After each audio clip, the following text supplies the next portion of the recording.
Bonjour à tous et bienvenue pour une nouvelle vidéo consacrée à la fabrication et la pose des plinthes du salon.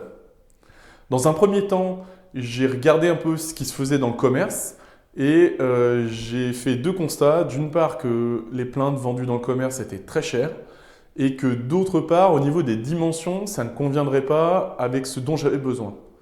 Donc je rénove une maison du début des années 50 et à cette époque, on aimait les plinthes assez hautes et assez épaisses. En l'occurrence, 11,5 cm en moyenne de hauteur et une épaisseur de 15 à 16 mm. Alors ce qui est vendu maintenant, ça fait plutôt 6-7 cm de hauteur et 10 mm d'épaisseur en moyenne. Donc ça ne convenait pas avec ce que je voulais faire. Donc, j'avais déjà réalisé des plinthes pour un escalier dans une maison que j'avais habitée il y a déjà quelques années et je me suis dit que j'allais les réaliser à partir de MDF. Donc je suis allé chez mon fournisseur et pour une trentaine d'euros, j'ai acheté une plaque de 2,44 m par 1,22 m qui m'a permis, avec des plinthes de 11,5 cm, de sortir une dizaine de plinthes, ce qui couvrait largement mes besoins pour la pièce et même pour les pièces à venir. Donc je les ai sciés directement dans la remorque pour m'éviter de la manutention et j'ai usiné un profil que je vais vous montrer à l'arrière, donc un profil en congé qui permet d'avoir en parement uniquement 3 à 4 mm et qui permet d'être sûr que c'est bien le parement qui viendra toucher le sol et non l'arrière de la plinthe. Alors ce profil, il a un deuxième avantage, c'est que quand on a des corrections à faire pour que la plinthe se pose bien sur le sol et épouse bien les déformations du parquet, on a juste quelques millimètres de MDF à enlever.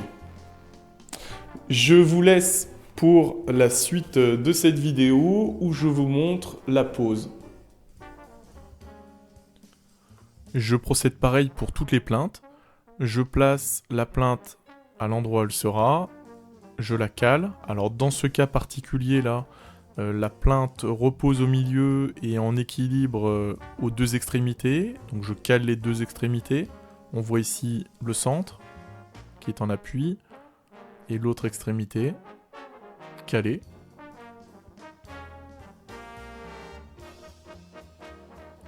Je vérifie que ce soit à peu près de niveau.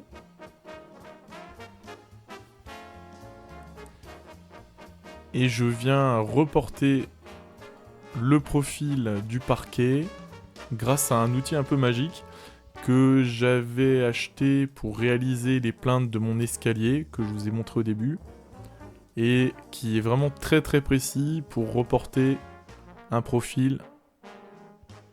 C'est vraiment un outil intéressant pour quelqu'un qui bricole pas mal. Donc l'outil réalise un trait sur la plinthe en suivant le profil du sol. Grâce au profil de congé que j'ai usiné dans la plinthe à la défonceuse, je vais pouvoir venir enlever juste quelques millimètres sur l'avant pour enlever de la matière très facilement. Je replace ma plinthe, je la cale de nouveau, je vérifie qu'elle est bien de niveau et je réalise un deuxième tracé. Alors j'ai fait comme ça pour toutes les plinthes, j'ai fait 2 ou 3 tracés pour vraiment avoir un résultat le plus satisfaisant possible. À chaque fois un petit coup de rabot pour corriger. Je détermine l'emplacement des chevilles à expansion. Alors, en faisant attention à ce qu'elles ne tombent pas dans les montants du placo et qu'elles contraignent au mieux le MDF à venir plaquer au mur. Je crée des trous et un lamage pour la tête des vis.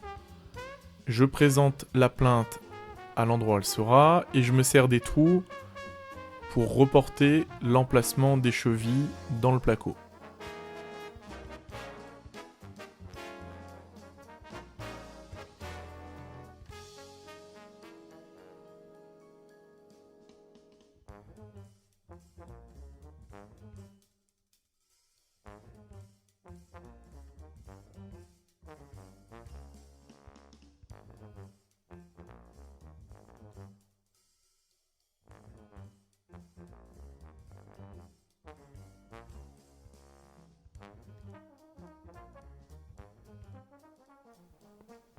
Je mets en place les chevilles à expansion.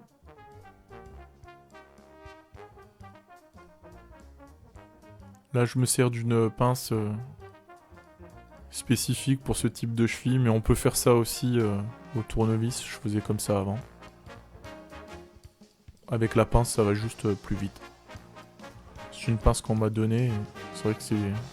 Quand on a pas mal de chevilles à mettre, c'est assez utile.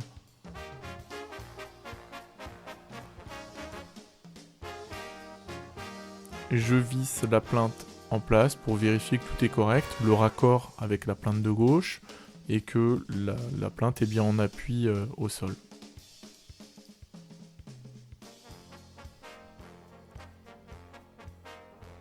Le résultat est assez satisfaisant étant donné l'état du parquet qui est loin d'être plan. Les têtes de vis seront cachées avec de l'enduit, ce qui me permettra le cas échéant de pouvoir démonter. L'ajustage avec le mur est très correct. On voit ici un peu un plan d'ensemble du parquet. Il a l'air un peu plus sombre qu'il n'est en réalité. Et ici, la plinthe ajustée. J'ai voulu vous montrer un petit cas particulier, un endroit où j'avais un tuyau de radiateur. Donc je présente la plinthe, je détermine sa longueur et je trace. J'en profite aussi pour marquer l'axe du tuyau.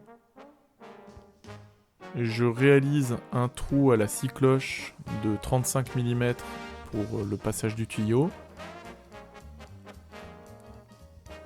Et je scie le morceau en deux, toujours à l'onglet, de manière à ce que le raccord soit le moins visible possible. Je vérifie en place que tout est correct. Il y a un petit désaffleur, le mur n'est pas parfaitement plan. Je fixe toujours avec les chevilles à expansion et je marque en hachurant le petit défaut que j'aurai à reprendre en ponçant. Les plinthes seront démontées, poncées et l'angle supérieur sera cassé au papier. A bientôt pour une vidéo consacrée à la peinture de finition. C'est toujours un grand plaisir de partager avec vous cette rénovation. N'hésitez pas à laisser un petit pouce bleu, ça fait toujours plaisir et puis ça encourage. Et à vous abonner à la chaîne pour ne pas louper les futures vidéos. Merci beaucoup.